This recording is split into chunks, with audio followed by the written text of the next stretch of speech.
Hello, everyone, and welcome to the 5 Tips and Tricks podcast for careers in athletics. I am your host, Dr. Morey Mossovitz, joined by my favorite co-host of all times, Jen Albanese. Hey, Jen. Hi, Morey. How are you? Oh, doing great. I'm getting pumped for today's guest, getting that energy feeling. Oh, my God. So excited. High energy guest today. So it's going to be a good time by all, for sure. Oh, it's going to be a great episode. We're going to learn so much, get some great stories. It's going to be awesome. I'm so excited.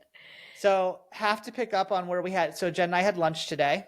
Yep. And the big topic of conversation, Jen, you want to throw it out there? Yeah. So we went with our staffs today and we were talking about what adventurous things we'd be willing to do. Like, would you bungee jump? Would you skydive? Would you, all of those things. What are your fears and what would you do? So it was a really good conversation and you can learn a lot about people with these kind of conversations. And there were people at the table and I was like, oh my God, you would skydive, but you wouldn't go on a roller coaster? What? I don't understand it. So what would your fears be that you would do? Okay. So I mean, or I'm not do. Yeah, I have my fears of all different things. I'm not a huge height fan, but so when I was younger, at a theme park, I went with my friends when we were I don't know, in college. And those sky coaster things where they buckle you in with the three of you and they rise you all the way up to the top and then you have to pull the cord and then you it's basically a free fall and then you swing or whatever. So my friends are like, come on, you're such a baby, do it. And I'm like, okay, terrified. So they were loading us in and they wanted me to be the one to pull it. And I go, there's no way. We'd be still hanging there today if I was the one that needed to pull it. So my other friend, fear is pulling a cord. Well, yes, it does.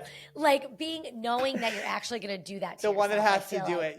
You couldn't be the guy that has to pull the lever down. And right. So same thing with a bungee jump, to actually step off the edge. I couldn't do that. If somebody, I guess, pushed me probably, but so yeah, because we talked about I felt comfortable skydiving if I was attached to someone because which is crazy. Jump out and first of all, they'd have to be a very well-trained person before I would even consider it. But if it is, I would feel I don't think I could ever train myself enough to jump out of an airplane. Yeah, We're not Tom Cruise here. We're not going to be Tom Cruise here. But yeah, so I did that. I probably think that's my biggest scary thing that I would do. I do roller coasters. I'm cool with roller coasters. I love that. Zip lines. I've done you do zip lines. I did a zip line on our honeymoon in Hawaii. That was scary and I was freaking out a little bit, but I did it and it was cool. It was very cool. The ropes course training program. Cried, didn't do it, didn't finish it. Remember? Cried. I was I can only do the zip line part. I couldn't climb across the stuff and the seeing the below. I was crying. The which is funny because that's a lot lower than anything else. And one of my staff members said that he had to do it blindfolded at a different institution. Oh my God. He's afraid of heights. So in his mind, he's got this crazy thing going on where he's blindfolded up on there and they have to have someone guide you through. He said it was one of the worst things he's ever done. Yeah, that's terrifying. And that's terrifying. Okay, so what would you do besides the skydive? I mean, I would do the skydiving thing if I was attached to somebody. I'm pretty adventurous. I like the roller coasters. I do all of those. Yeah. Yeah, but let's throw something I would in not there though. do bungee jumping. And that's only because I have this vision of my spinal cord separating out and going back as you jump. I don't know why in my mind, they tell you about your back and your spinal cord. I don't need any of that. I'm not fine. The fact that if it snaps, you just automatically No, that doesn't even bother impact. me. It's the being paralyzed or having some crazy nope. I don't even need that. The snapping part is maybe it's a mercy at some point. I don't need any of that. Oh my God. All right. So roller coasters. But... The one that I won't do though, and I think I told you this, is I don't like that water coaster where they go and they put you in and they're they drop the floor out from under you. I'll do almost any roller coaster or water thing.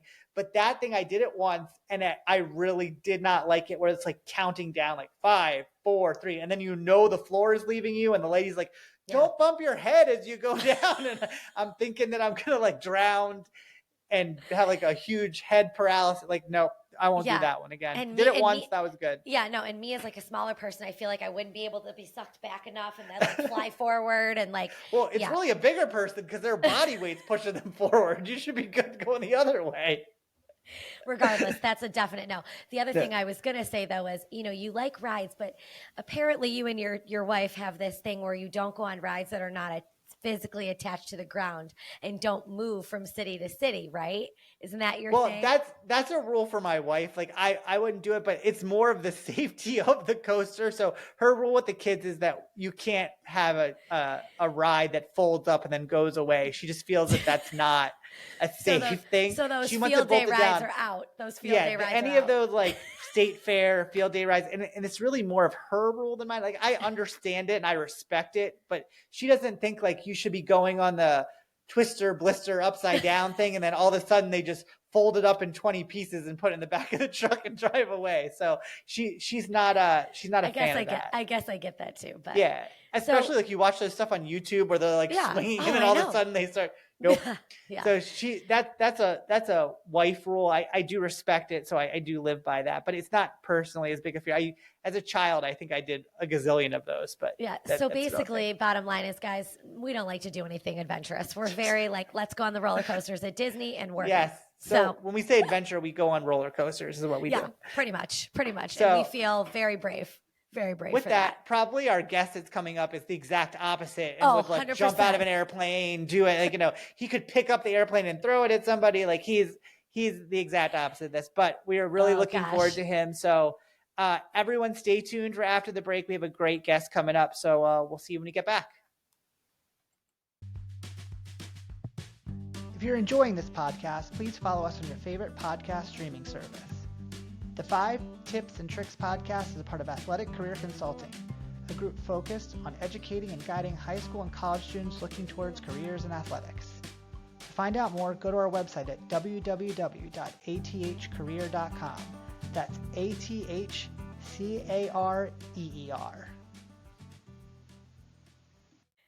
Okay, everybody, welcome back. And we are so excited to have this guest today. Morey, why don't you introduce him for us? Very excited for today's guest. Today's podcast guest is a man on a mission to help elite athletes get to a peak performance, but also inspire them to go beyond what they think they can do. I say this since I've seen him do it firsthand. A graduate of Springfield College and then went on to the University of Wisconsin-Lacrosse for graduate school. He got his certification an NSCA certified strength coach. After he completed his education, he spent time working at North Carolina State and then on to Syracuse. In 2013, he made a transition to the NFL working for the Buffalo Bills.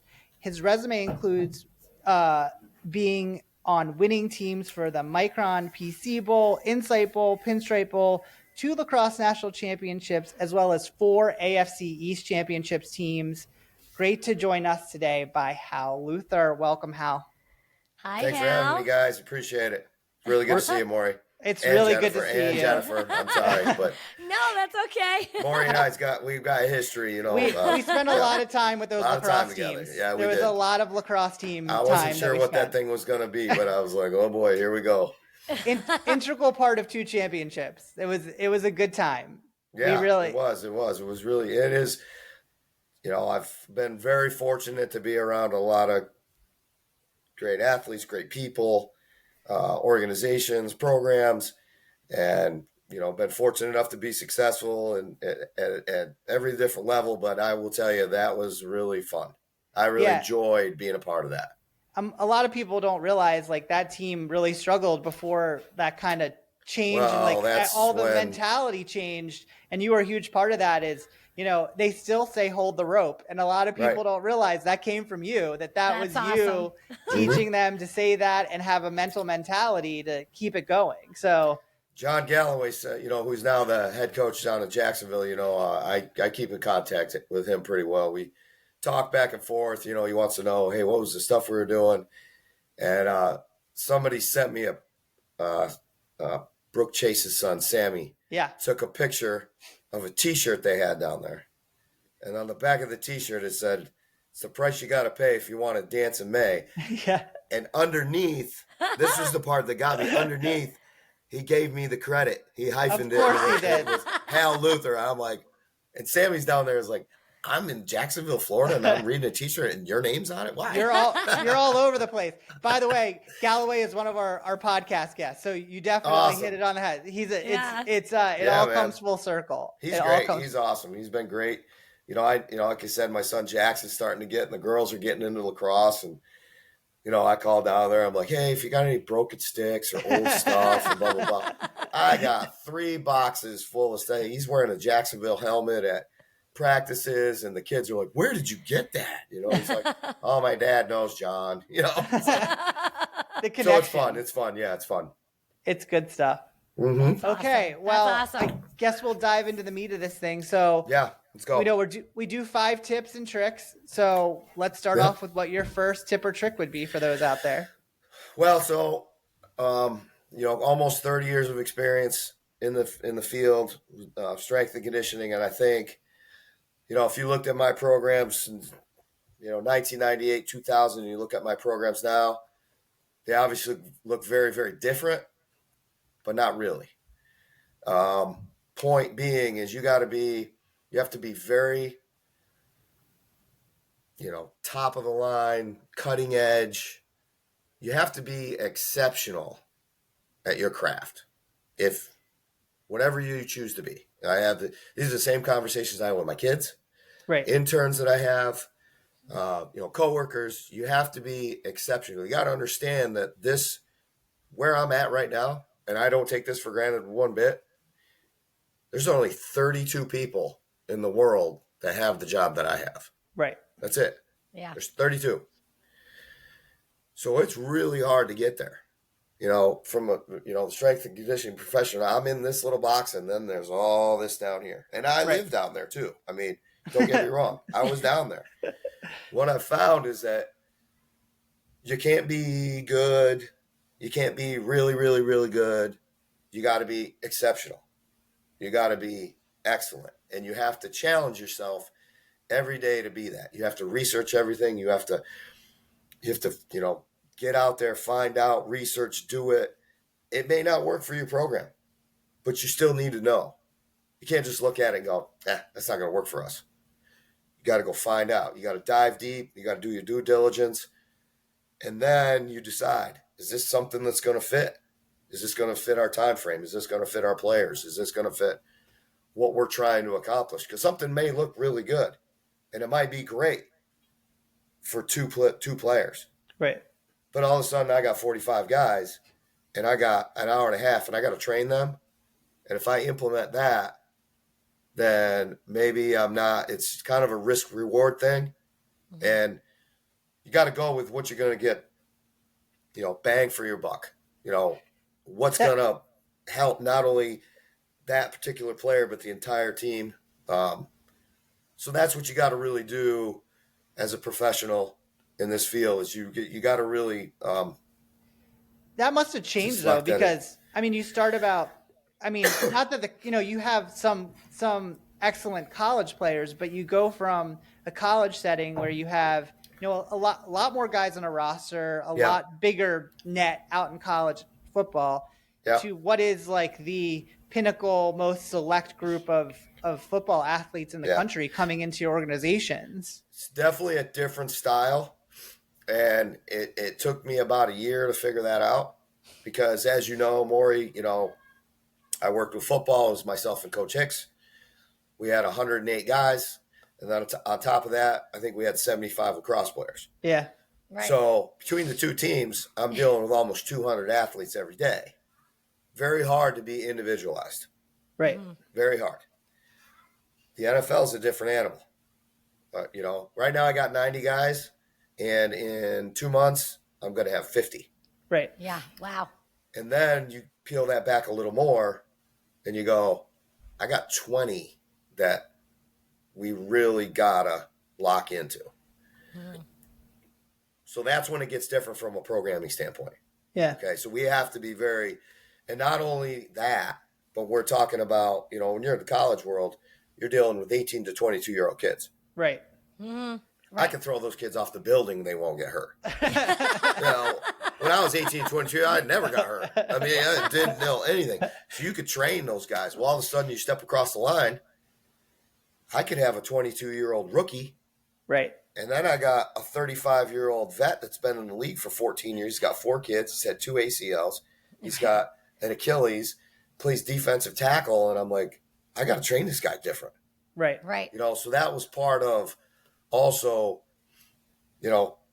professional point number 1 is you have to be very open and willing to learn. You're not the end all be all when you get there, even though you feel like you are sometimes. Right. And I think once you do that, that's when the players at this level, there's a huge trust factor that goes on here. If they don't, this is a player-driven league. It's a quarterback-driven league. It's a player-driven league. Yeah. If those guys don't feel like I'm helping them, you're not going to be there. They're not going to. They're just going to go, no, I'm not dealing with that guy. Right. They don't buy into it. So I have to be more like a car salesman.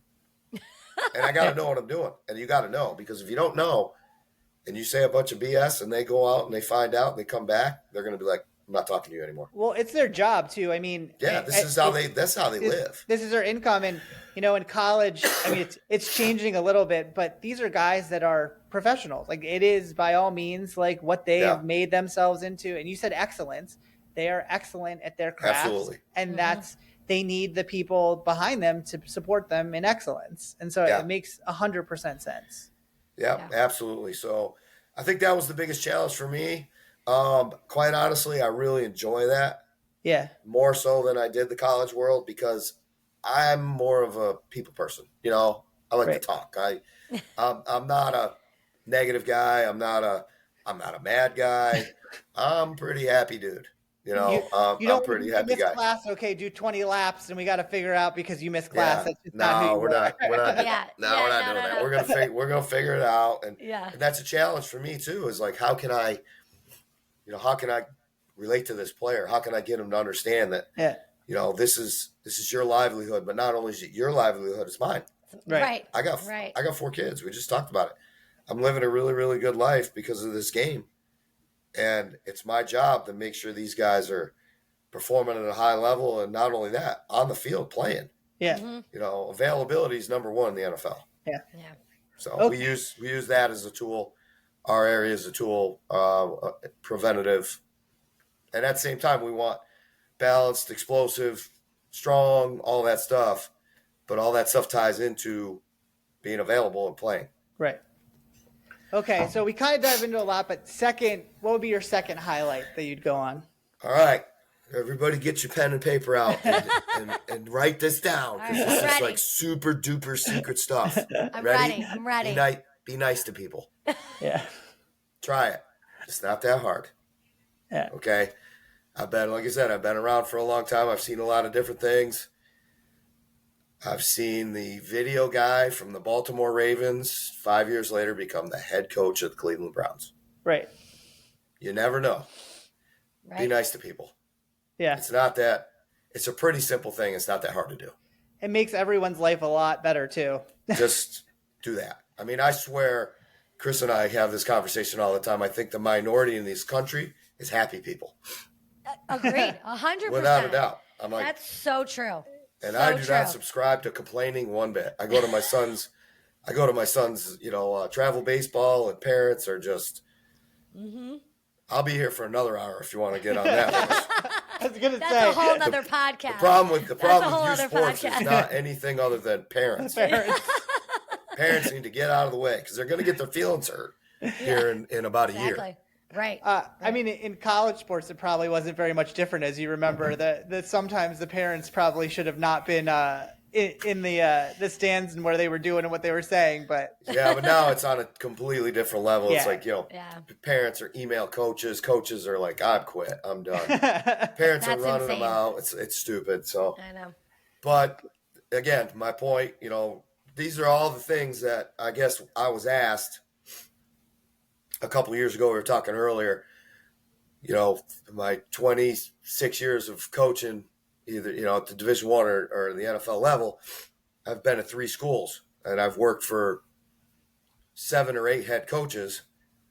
This is my 3rd head coach in the NFL. And so one of my buddies called and said, how do you keep making it? And I said, I don't know. And they said, yes, you do. You need to like think about it, figure it out.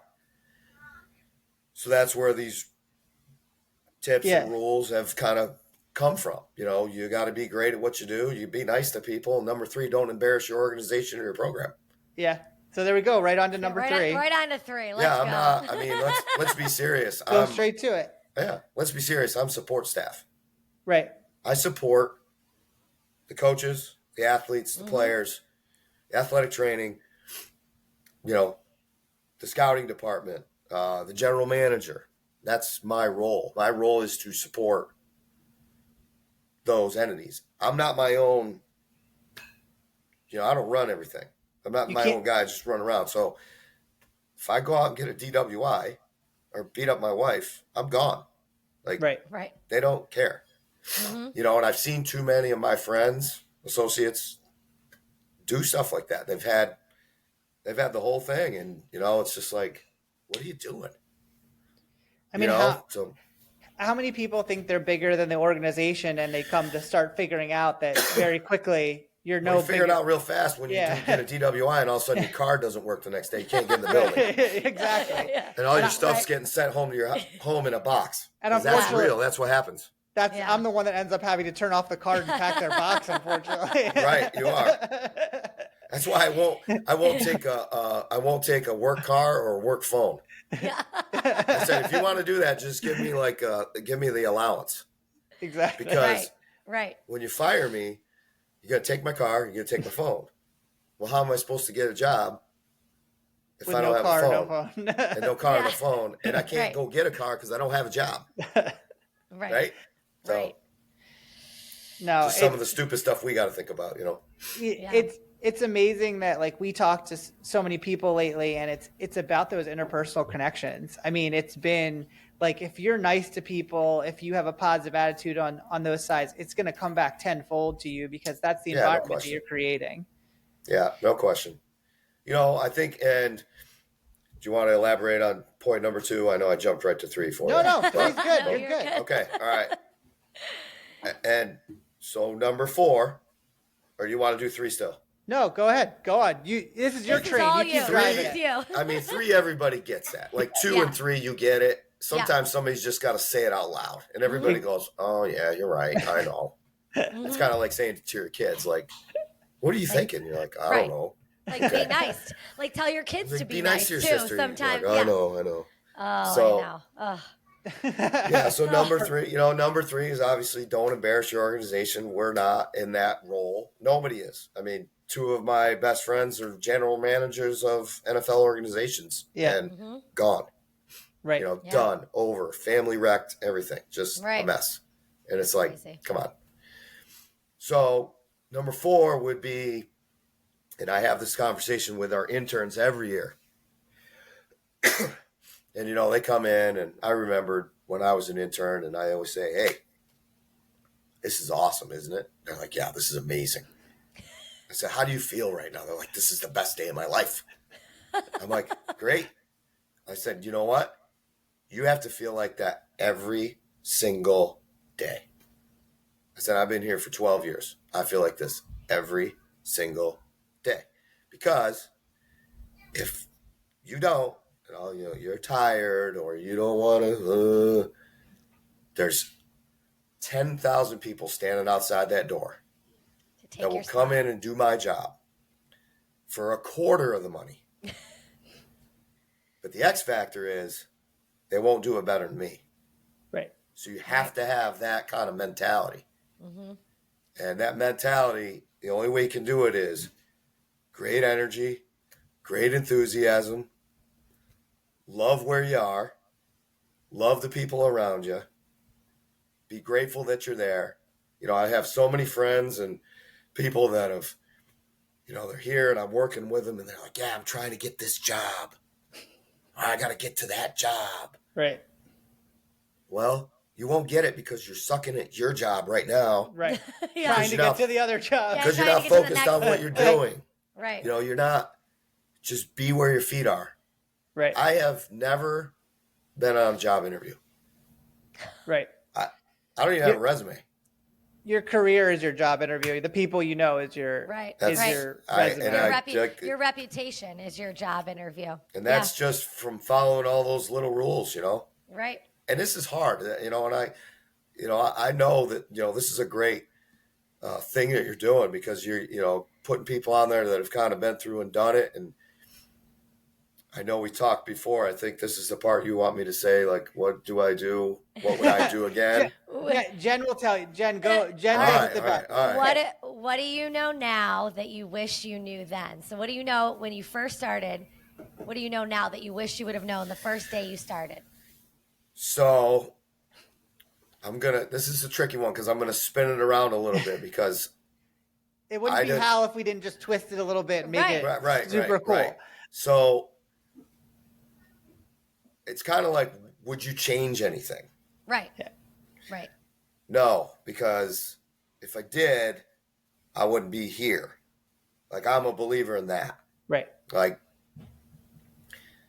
and this is a thing that I also believe, I've had a lot of people say to me, oh man, God, you're so lucky. Boy, you're lucky. Yeah. I'm like, yeah, you're right. I am. I'm lucky. But I tell my kids all the time, I said, luck only happens to people that are prepared for it. Right. Opportunities come all the time. But if you're not ready for it and you're not prepared for it, they go, I didn't get it. Well, you weren't ready. Right. Yeah. The thing that I want to make sure I say this the right way. Yeah. Is the thing is, I'm glad I didn't know. Because if you asked me now to go back and do it again, hell no. That was so hard. Right. It was so hard. But I was so young and naive and wouldn't take no for an answer that I didn't care. I mean, I graduated from University of Wisconsin-Lacrosse in December of 97. Had a little Chevy S10 pickup, U-Haul tow behind. Oh my gosh. Drove straight down to North Carolina. Didn't have a job. Didn't have anything. Had somebody down there that I knew. I was like, hey, I'm going to go down there and see what's going on. Drove to Duke, drove to North Carolina, drove to North Carolina State, drove to East Carolina, Wake Forest. Ended up walking in North Carolina State. I was like, hey, I'm here. I just got my master's degree. I don't really have anything to do. Can I clean your weight room? They're like, yeah. And I just kept going back every day. Just kept showing up. Because I was like, hey, can I lift here? They're like, yeah, sure. Well, about 2 weeks into that, I realized, like, hey, I'm not getting any money. How am I going to survive? So I have to figure out how to eat. Yeah. So I got a job at UPS, right? And I'm like, yeah, UPS, awesome. I can drive that truck. Doesn't work like that. Doesn't work that way. I was working second shift. I show up at the factory. So second shift is like 6 to 11.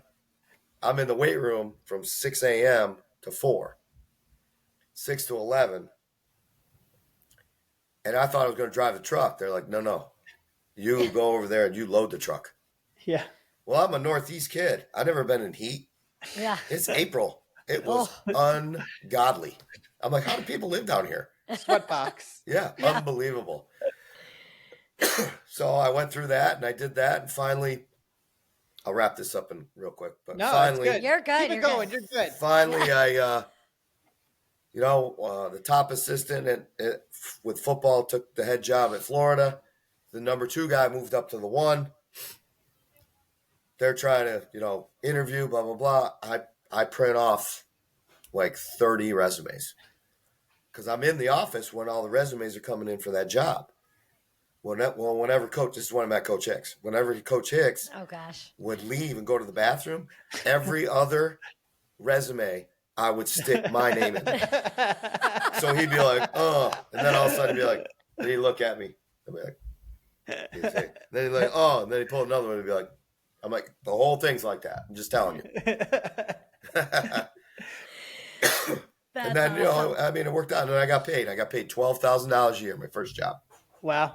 $12,000 a year. I just went to school for 6.5 years, got my master's degree. I'm certified. blah, blah, blah. Call home, tell my dad. He's like, what are you doing? $12,000 a year? I'm like, yeah, it's $1,000 a month. It's fine. He's like, that's before taxes. I'm like, oh. But then I got hired at Syracuse, and he was a Syracuse grad, so he was pretty happy. He goes, hey, can you get me tickets? I'm like, yeah. You can get your there tickets. you go. Yeah. It all works back around at that point. I've heard him happy 3 times on the phone. Syracuse hire, my son Jack's being born, Bills hire. So he was a Bills fan too, huh? Well, he is now.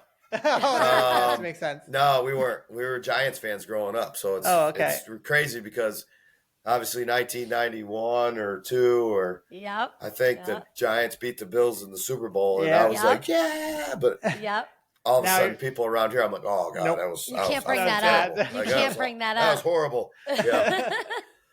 Yeah, you can't bring that one up. That's not good. So Jennifer, did that kind of answer your question? I guess it's not necessarily the one you're looking for. Like, no, but what would you change differently? But I think it's more along the lines like, I don't know if I could go back and do it again. Not knowing gave you that motivation to keep going, kind of. So you it didn't was know more what was just, ahead. I mean, I had just this dream, thought, goal, plan. And it was like, if you're not adding, you're subtracting. And I just pushed everything else out. Mm-hmm. Yeah. No, I mean, that's it. That's how we talk about it. That's how we talk about it here. We talk about, personalities, positivity, complaining, those kinds of things. It's like, you're either adding energy or you're taking it away. And if you're taking it away, you're out of here. We don't have time for that. Right. No, that was perfect. I feel like we've gotten like 100 tips, and like this, that like we didn't stay within 5. We got about 100. So that's this the beauty was with Hal. That's right. You could literally print T-shirts, and he should just get commission. We should get commission. You get commission from any of your T-shirt sayings. That I helped make some of those over the years. I know. I should. I don't know. Those guys still call me. It's really cool. Those guys still call me, and. Actually, Jackson's got a lacrosse tournament up in Lake Placid this summer, and I'm sure it's going to be right around that time when all the old boys will be up there. And like I said, to see John and talk to him. And you'll definitely see the whole group that's up there.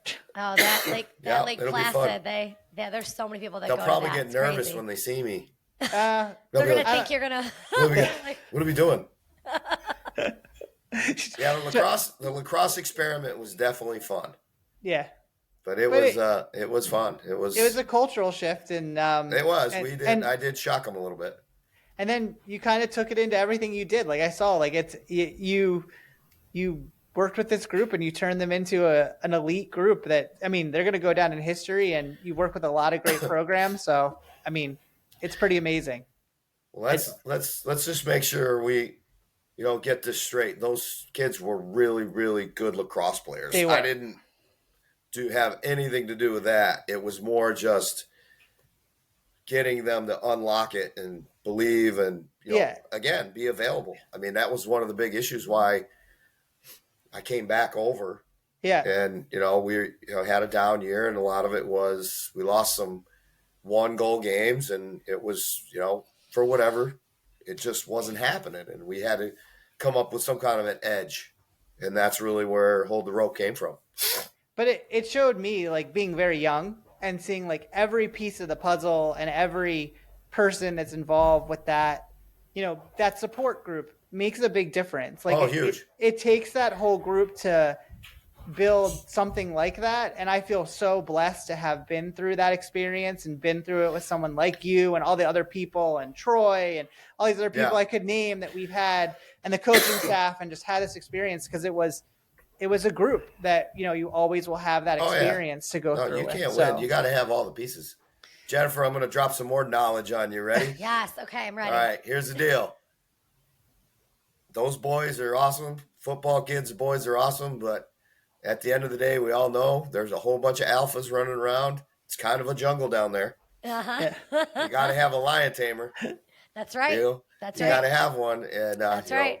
Every now and again, I'll have even at this level, I'll have somebody from, higher up administration come down and say, hey, we need to go in there and tell these guys that. And I'm like, I'm not telling them that. Like, that doesn't fit what we're doing. If I go in there and tell them that, they're not going to trust me anymore. Right. Like, I'm going to lose credibility, and it's going to be like, well, I said, well, you go do it then.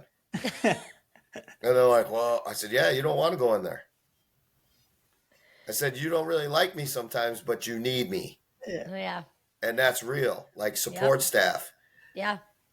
You know, you do it the blame sometimes, though. But yeah. But like the way I see it with you is like you do it through action. Like you don't need to tell people things because of your mentality and the way you run your program, the way you handle yourself. That's what changes people's abilities. It's Say not that always... out loud again. I want my wife to hear that one. That was good. That was so good. Knowing your wife, she's awesome. You know her. Your wife is amazing. But knowing your wife, she'd be like, Morey, you got to calm it down. You can't let him be more than what he is. He can't get his head through the door now. I know. I said you're going to his head. Yeah. You can't do that, Morey. Well, I think too that's and I think this is important. And I understand what we're doing. Yeah, and this all matters in the pieces of the puzzle. Is that this business and this world and what we do, it's different. This isn't. It's not banker's hours. Right. It's not. No. It's not 9 to 4. It's not, hey, weekends off. Hey, go on vacation. And if you want to start a family and you want to do that, you got to have the right partner. Right. Mm-hmm. I mean, you really do. You got to have somebody that gets it. And I think that's why other than the fact that she's extremely hot, I was very attracted to her in the sense that she liked the things I like to work out, like music.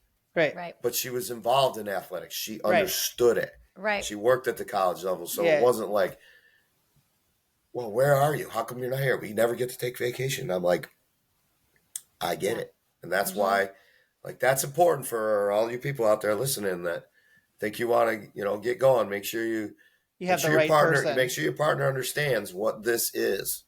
Because it's not all glorious. It's not protein shakes and lifting all day. That's not that. No. I get up at 5:15 every day and I got home at 7 sweating profusely trying to figure out this computer. And I did it. I knew you could do it. I knew you could do it. Oh, well, on that note, we're wrapping it up. Hal, it has been awesome to hear you, to see you, and just spend time with you. So definitely, I got to make sure that we stay in touch more, and I'm definitely going to reach out more often because this has just been great for me. Well, now you're a big, you're a big time AD, and my kids are playing lacrosse. I need some bunch of free stuff. Just send it over here, and I'll send you some Bills gear. I'll get you some tickets. You know where we are. We'll pass through. We'll go to Buffalo, go back and forth. But exactly. That's it's great. so good to see you. Awesome. This was so great. You gave so many tips, way more than 5. So thank you. This is awesome. Hey, as I tell my guys all the time, I'm not smarter than you. I just been there. It's not knowledge. It's just experience. Yeah. So true. It's a lot of trial and error. A lot of oh wow, I am really dumb. That was stupid. And then I figured it out as I went. As I say all the time, I never made a bad decision at the time. Yeah. I was always like, this is a great idea. And then the next day you're like, whoa. But same thing with, in the profession, you try things and then you learn from it. And then you start to build and remember. And there you go. It leads to good things. Like you said, I've been very blessed, very fortunate. Well, we liked having you and sharing your knowledge. So thank you, sir. Awesome. Thank you so much. Thank you. Good to see you again, Jennifer, Morey. Yes. Always great. So everyone, come on next time. Check out. We have our next episode, and we'll catch you on the next time around. Bye. Bye. Cool. If you like the 5 Tips and Tricks podcast, make sure to subscribe on your favorite podcast platform. You can rate and review us, including questions that may be answered on future episodes. The 5 Tips and Tricks podcast for careers in athletics is part of Athletic Career Consulting. Check us out at www.athcareer.com. Don't forget to follow and like us on your top social media platforms.